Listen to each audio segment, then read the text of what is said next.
இன்றைக்கி நாங்கள் எங்கே போயிட்டுருக்கோம் அப்படின்னா, தமிழகத்தில் அரபிகள் வாழ்ந்த ஊருக்கு தான் போயிட்டுருக்கோம். என்னது தமிழகத்தில் அரபிகள் வாழ்ந்த ஊரா அப்படின்னு ஆச்சரியமாக இருக்கா?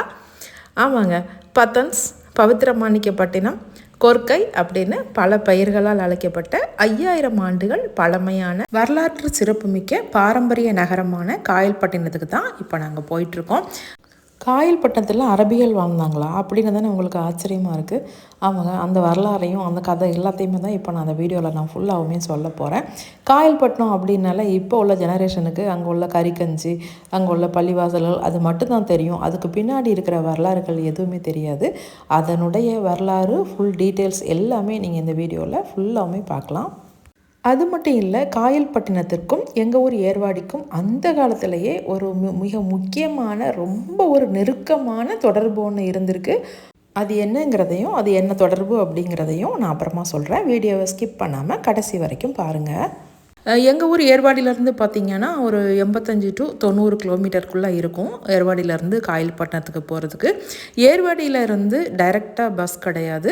வள்ளியூர் போய் அங்கே இருந்து திருச்செந்தூர் பஸ்லையும், அப்படி இல்லை அப்படின்னா தூத்துக்குடி பஸ்லையும் ஏர்வாடியிலேருந்து காயல்பட்டினம் போகலாம். அப்படி இல்லை அப்படின்னா ஏர்வாடியிலேருந்து திருநெல்வேலி போய் திருநெல்வேலியில் இருந்து கூட காயல்பட்டினம் ரொம்ப ஈஸியாகவே போயிடலாம். பஸ்ஸில் போகிறதா இருந்தால் 2 மணி நேரம் ஆகும். காரில் அப்படின்னா 1.5 மணி நேரத்தில் ஏர்வாடியிலேருந்து காயல்பட்டினத்துக்கு போயிடலாம். கடல் நகரம் வரப்போகுது அப்படின்னு சொல்லி காற்று சொல்கிறதுக்கு முன்னாடியே கல் உப்பளங்கள் வருக வருக அப்படின்னு வரவேற்றுச்சு. நெய்தல் நிலம் அப்படின்னாலே உப்பு வயல்கள் தான் முதல்ல வரவேற்கும்.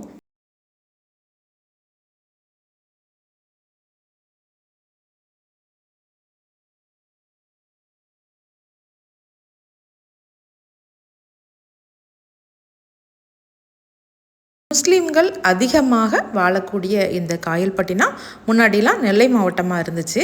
அதுக்கப்புறம் இப்போ புதுசாக உருவான தூத்துக்குடி மாவட்டத்தில் திருச்செந்தூர் வட்டத்தில் தான் இந்த காயல்பட்டினம் இருக்குது.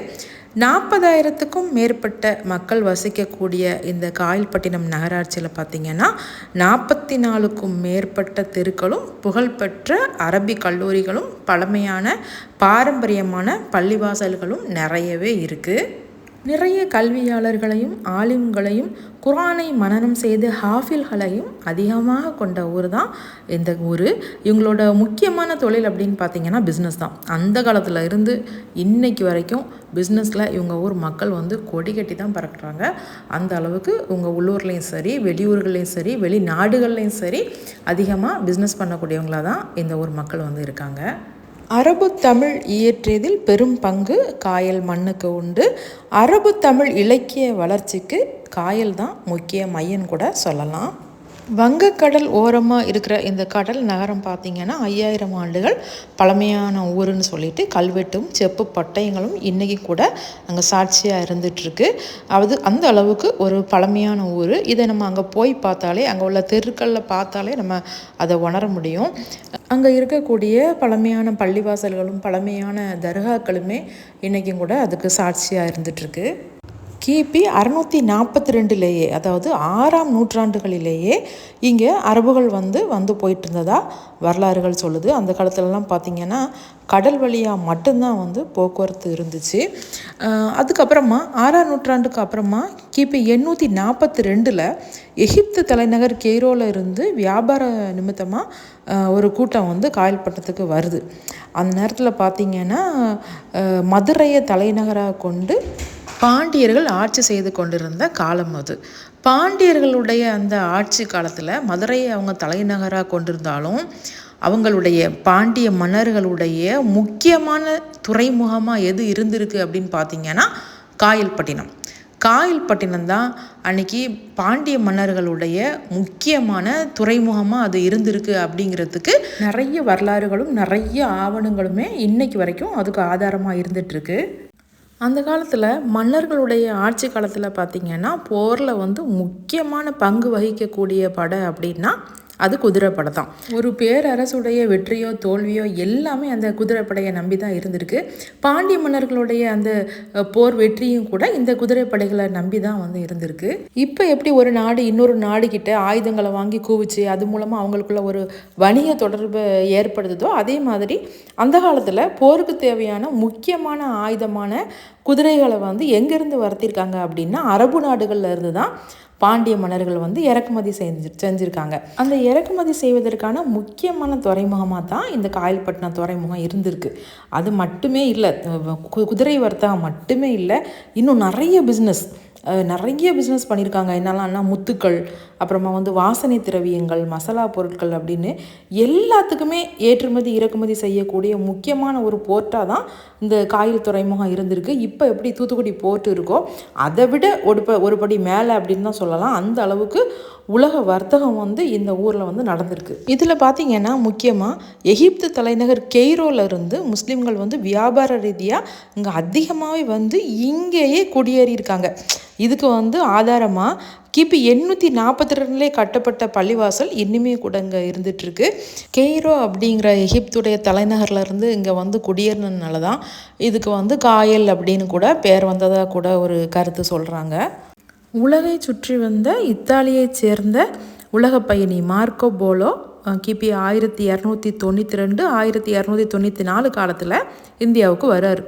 தன்னுடைய பயண அனுபவங்களை அவர் வந்து த ட்ராவல்ஸ் ஆஃப் மார்க்கோ போலோ அப்படிங்கிற நூலில் எழுதியிருக்கிறாரு. அந்த நூலில் அவர் என்ன சொல்கிறாரு அப்படின்னா, காயல்பட்டினத்தை பற்றி அதில் அவர் குறிப்பிடுறாரு. காயல்பட்டினம் ஒரு பெரிய கடல் துறைமுகம். சீனா, அரேபியா, பெர்ஷியா போன்ற நாடுகளுடன் வணிக தொடர்பு இருந்துச்சு. முத்துப்பிடிப்பு பியல் ஃபிஷரி வந்து இங்கே நடைபெற்றுச்சு. உலகிலேயே புகழ்பெற்ற முத்துக்கள் இங்கே இருந்ததாகவும், அரேபியா பெர்ஷியாவிலிருந்து உயர்தர குதிரைகள் வந்து இங்கே இறக்குமதி செய்யப்பட்டதாகவும், அவை தென்னிந்திய அரசர்களுக்கு விற்கப்பட்டதாகவும், இங்கு அரபு முஸ்லீம் வணிகர்கள் அதிகமாக வாழ்ந்ததாகவும், காயல்பட்டினம் பாண்டிய மன்னர்களின் ஆட்சிக்குள் இருந்ததாகவும் மார்க்கோ போலோ தன்னுடைய பயண ஹிஸ்டரி நூலில் குறிப்பிடுறாரு. உலகை சுற்றி வந்தது மார்க்கோ போலோ மட்டுமல்ல, உலகை சுற்றி வந்த புகழ்பெற்ற முஸ்லீம் பயணி மொரோக்கோ நாட்டை சேர்ந்த இப்னு பத்தூதா கிபி 1330 to 1347 காலகட்டத்தில் இந்தியாவுக்கு வராரு இப்னு பத்தூதா. இவரும் பார்த்திங்கன்னா தன்னுடைய பயண குறிப்பு நூலான த ரிஹ்லாவில் இவருமே காயல்பட்டினத்தை பற்றி சொல்லும்போது, காயல்பட்டினம் முக்கியமான சர்வதேச கடல் துறைமுகம். சீனா, அரேபியா, ஏமன், பெர்ஷியா ஆகிய நாடுகளோடு வணிக தொடர்பு இருக்குது. இங்கு அரபு வணிகர்கள் மற்றும் உள்ளூர் முஸ்லீம்கள் அதிகம் அப்படின்னும், மிளகு, பருத்தி துணிகள், முத்துக்கள் போன்றவை ஏற்றுமதி செய்யப்பட்டது அப்படின்னும், காயல்பட்டினம் மக்கள் வந்து பயணிகளை மரியாதையுடன் வரவேற்றதாகவும் அவர் தன்னுடைய ரிஹ்லா அப்படிங்கிற பயண புத்தகத்தில் இப்னு பத்தூதா குறிப்பிடுறாரு. அவர் காயல்பட்டினத்தில் தங்கி இருந்ததாகவும், காயல்பட்டினத்தை பற்றி கூறும்போது அவர் அரபியில் பத்தன்ஸ் அப்படின்னு அவர் வந்து அந்த ரிஹ்லாவில் வந்து சொல்கிறாரு. பாண்டிய மன்னர்களை கூட சந்தித்ததா அவருடைய ரிஹ்லாவில் குறிப்பிட்டு சொல்கிறாரு. இப்படி உலகை சுற்றி வந்த புகழ்பெற்ற பயணிகள் மார்க்கோ போலோ, அப்புறம் இப்னு பத்தூதா, அவங்க 12ஆம் நூற்றாண்டு 13ஆம் நூற்றாண்டுகளிலேயே காயல்பட்டினத்தை பற்றியும், காயல்பட்டினத்தில் அரபு வணிகர்கள் வாழ்ந்ததை பற்றியும் குறிப்பு எழுதி வச்சுட்டு போயிருக்காங்க. அந்த காலத்திலேயே தமிழ்நாட்டில் அரபிகள் வாழ்ந்த ஊர் தான் இந்த காயல்பட்டினம். குதிரை வியாபாரம் பண்ணுறதுக்கு ரொம்ப காலத்துக்கு முன்னாடியே காயல்பட்டினம் வந்து ஒரு இன்டர்நேஷ்னல் சிட்டியாக தான் இருந்திருக்கு. மன்னார் வளைகுடாவில் முத்து குளிக்கிறதுக்கு இதுதான் தலைமை இடமாக இருந்திருக்கு. அது மட்டும் இல்லை, கொழும்புக்கு போகிற வியாபாரத்துக்கும் இது ஒரு நுழைவு வாயிலாக தான் இருந்திருக்கு. சோனகர்னு சொல்லப்படுற அரபு வியாபாரிகள், எகிப்தியர்கள், ரோமானியர்கள் அப்படின்னு எல்லா நாட்டு வணிகர்களும் வந்து பிஸ்னஸ் பண்ணுற இடமா இந்த காயல் இருந்திருக்கு. அந்த காலத்திலேயே இது ஒரு இன்டர்நேஷ்னல் ட்ரேட் சென்டராக தான் இந்த காயல்பட்டினம் இருந்திருக்கு. அது மட்டும் இல்லை, இங்கே குதிரை வர்த்தகம் நடந்ததுக்கு சாட்சியாக ஒரு தெருவே இருந்துகிட்ருக்கு. என்ன அப்படின்னா, காயல்பட்டினத்திலுடைய ஒரு தெருவுடைய பேர் பரிமார் தெரு. பரி அப்படிங்கிறதுக்கு என்ன அர்த்தம் அப்படின்னா குதிரை, மார் அப்படிங்கிறது சந்தை, அதாவது மார்க்கெட். அப்போ ஹார்ஸ் மார்க்கெட் ஸ்ட்ரீட், அதாவது குதிரை சந்தை தெரு அப்படின்னு தெருவே இன்னைக்கு வரைக்கும் அந்த பேரோடையே காயல்பட்டினத்தில் ஒரு பெரிய சாட்சியாக இருந்துகிட்ருக்கு. தெரு மட்டும் இல்லை, இந்த வரலாற்றை நிரூபிக்கக்கூடிய பழமையான பள்ளிவாசல்கள், தர்காக்கள் எல்லாமே நிறையவே இருக்குது. நாங்கள் வரும்போதே ரொம்ப லேட் ஆகிட்டதால் அங்கே எல்லாமே எங்களால் போக முடியல. இன்ஷால்லா இன்னொரு முறை வரும்போது நிச்சயமாக இன்ஷால்லா வீடியோ எடுத்து அப்லோட் பண்ணுறேன். என்ன எல்லாமே சொல்லி முடிச்சிட்டிங்க, ஏர்வாடிக்கும் காயல்பட்டினத்துக்கும் உள்ள தொடர்பு என்ன உறவு, என்ன நெருக்கமான தொடர்பு அப்படிங்கிறத நீங்கள் சொல்லவே இல்லையே அப்படின்னு கேட்குறீங்களா? அதை தான் இப்போ சொல்ல போகிறேன். ஏர்வாடிக்கும் காயல்பட்டினத்திற்கும் உள்ள தொடர்பு. காயல் சேர்க்கும்போது கூட அதை படிச்சிருப்பார். காயல் பட்டினத்தில் 5 ரத்தினங்கள் அருளிய சுலைமான் ஒளியுல்லா, அவர் பாடலே பாடியிருக்கிறார் இல்லையா, அந்த ஷேக் சுலைமான் ரஹ்மத்துல்லாஹி அலைஹி அவங்களுக்கு மொத்தம் 5 ஆண் குழந்தைகள். அதில் 3ஆவதான ஆண் குழந்தை பேர் தான் யார் அப்படின்னா ஷேக் சதகத்துல்லா அப்பா ரஹ்மத்துல்லாஹி அலைஹி. ஷேக் சதகத்துல்லா அப்பாவை பற்றி நீங்கள் நிறையவே கேள்விப்பட்டிருப்பீங்க. ரொம்ப ஒரு பிரபலமான மார்க்க அறிஞர்.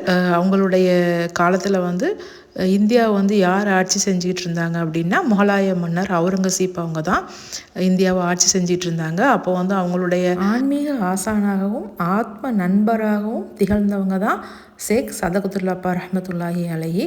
இந்த ஷேக் சுலைமான் ரஹ்மத்துல்லாஹி அலைஹி அவங்களுடைய 5வது புதல்வர் தான் ஷேக் சலாஹுதீன் அப்பா ரஹ்மத்துல்லாஹி அலைஹி. அவங்க ஹிஜ்ரி 1051 ஆண்டு காயல்பட்டினத்தில் பிறக்கிறாங்க. மார்க்க கல்வியில் ரொம்ப சிறந்து விளங்குற சலாஹுதீன் அப்பா ரஹ்மத்துல்லாஹி அலைஹி அவங்க வந்து நபிகள் நாயகம் ஸல்லல்லாஹு அலைஹி வஸல்லம் அவர்களின் புகழை கூறும் தர்ரபுல் ஆலம், அதுக்கப்புறமா உம்ததுல் ஹஜ்ஜாஜ் அப்படிங்கிற நூலெல்லாம் அவங்க ஏற்றினவங்க. அது மட்டும் இல்லை, கசீதத்துல் வித்ரியா அப்படிங்கிற நூலுக்கு விரிவாக்கம் செய்கிறதுல பெரிய தொண்டாற்றியவர்கள் சலாஹுதீன் அப்பா ரஹ்மத்துல்லாஹி அலைஹி.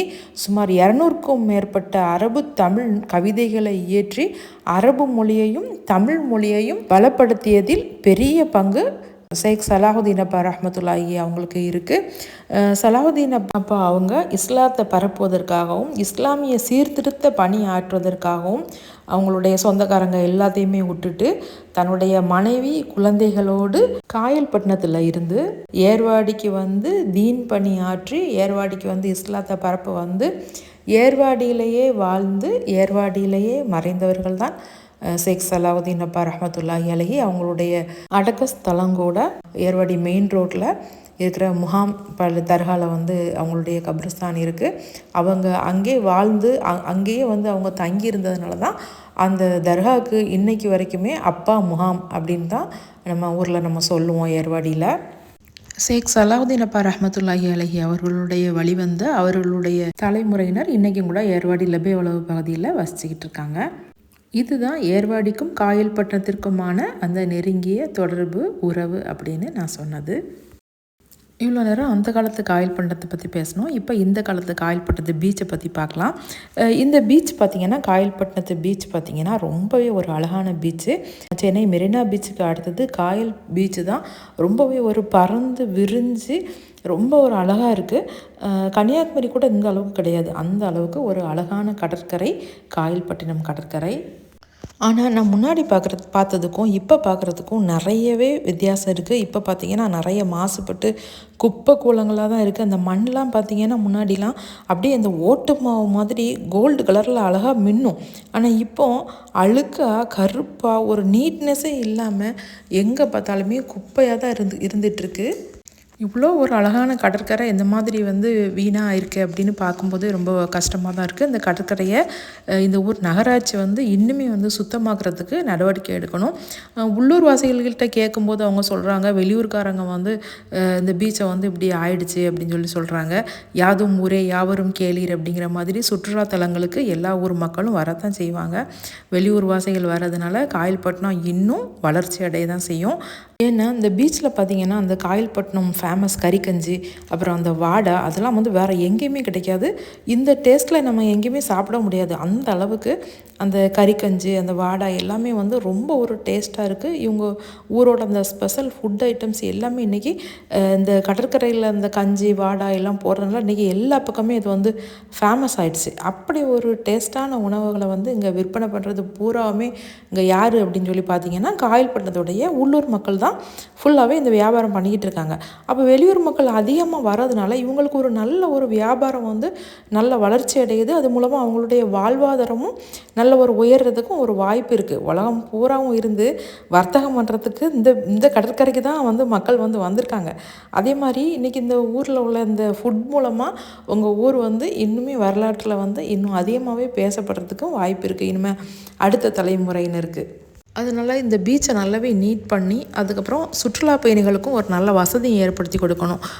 உள்ளூர் மக்களும் சரி, இந்த நகராட்சியும் சரி அதுக்காக வேண்டிய முயற்சி செய்யணும். ஏன் அப்படின்னா இங்கே வர்ற மக்களுக்கு ஒரு நல்ல வாஷ்ரூம் வசதி கூட கிடையாது. கழிவறைன்னு கட்டி வச்சுருக்காங்க, ஆனால் அது எந்த நாளுமே வந்து பூட்டியே தான் வச்சுருப்பாங்க. அதனால் இவங்க ஒரு கட்டண கழிவறை கூட வச்சு மக்கள்கிட்ட காசு வாங்கிட்டு கூட ஒரு கழிவறை வசதி கூட அவங்க ஏற்படுத்தி கொடுக்கணும் கண்டிப்பாக. கவர்மெண்ட்லேருந்து காயல்பட்டினம் கடற்கரையையும் ப்ளூ பீச் ஆக்கிறதுக்காக வேண்டி தேர்ந்தெடுத்தாங்க. ஆனால் காயல்பட்டினம் மக்கள் எங்களுக்கு அது வேண்டாம் அப்படின்னு சொல்லிட்டாங்க. அது வேண்டான்னு சொன்னது நல்ல விஷயந்தான். ஆனால் ப்ளூ பீச் வேண்டான்னு சொன்னது நல்ல விஷயம். ஆனால் நீங்கள் பீச்சை சுத்தப்படுத்தி கழிவறைகள் வசதியெல்லாம் ஏற்படுத்தி கொடுத்து அது கொஞ்சம் சுற்றுலா பயணிகள் வர்றதுக்கு கொஞ்சம் ஒரு நல்ல வசதி பண்ணி கொடுக்கணும். நகராட்சி நிர்வாகம் அதுக்கு நடவடிக்கை எடுக்கணும். அடுத்ததாக அந்த பீச்சில் உள்ள உணவை பற்றி சொல்லியே ஆகணும். அதை சொல்லலை அப்படின்னா இதை நிறைவு செய்யவே முடியாது. அந்த அளவுக்கு அந்த பீச்சில் இருக்கிற உணவுகள் எல்லாமே கறிக்கஞ்சி சூப்பர். அதை சொல்லவே முடியாது. அந்த அளவுக்கு அந்த டேஸ்ட்டு வேறு எங்கேயுமே அந்த டேஸ்ட்டு கிடைக்காது. அந்த அளவுக்கு அங்கே உள்ள அந்த கறிக்கஞ்சி ரொம்பவே வேறு லெவலில் இருக்கும். அதே மாதிரி அந்த வாடை அது அவங்க ஊருக்குன்னே உள்ள ஸ்பெஷல் டிஷ் அது. அந்த வாடை அது உள்ள மாசி ப்ரான் எல்லாமே வச்சு அந்த வாடாவுமே ரொம்பவே ஒரு டேஸ்ட்டாக இருக்கும். அப்புறமா சிக்கன் ரோல், அப்புறம் இப்போ உள்ள சிக்கன் கபாப் அது எல்லாமே பீச்சில் பண்ணி கொடுக்குறாங்க. எல்லாமே வேறு லெவல் டேஸ்ட்டில் தான் இருக்குது. காயல்பட்டினம் பீச்சுக்கு வரவங்களே முக்கியமாக எதுக்காக வேண்டி வராங்க அப்படின்னா உங்கள் ஊர் உணவுக்காக வேண்டி தான் மெயினாக அங்கே வராங்க. அதனால் சுற்றுலா பயணிகள் இன்னுமே அதிகமாக வரக்கூடிய அளவுக்கு வசதி ஏற்படுத்தி கொடுத்தா ரொம்பவே நல்லாயிருக்கும். பல்வேறு நாடுகளுடைய மக்கள்களையும் பல வரலாறுகளையும் தெரிந்த இந்த கடல் அனைத்தையும் மறைத்து கொண்டு அமைதியாக ஆர்ப்பரித்து கொண்டிருக்கிறது. தமிழகத்தில் அரபிகள் வாழ்ந்த ஊரான வரலாற்று சிறப்புமிக்க காயல்பட்டினம் கடற்கரைக்கு வந்துட்டு ஊருக்கு கிளம்பியாச்சு. இன்னும் பல தகவல்களோடு அடுத்த வீடியோவில் சந்திக்கிறேன். அதுவரை காத்திருங்கள். பயணங்கள் முடிவதில்லை.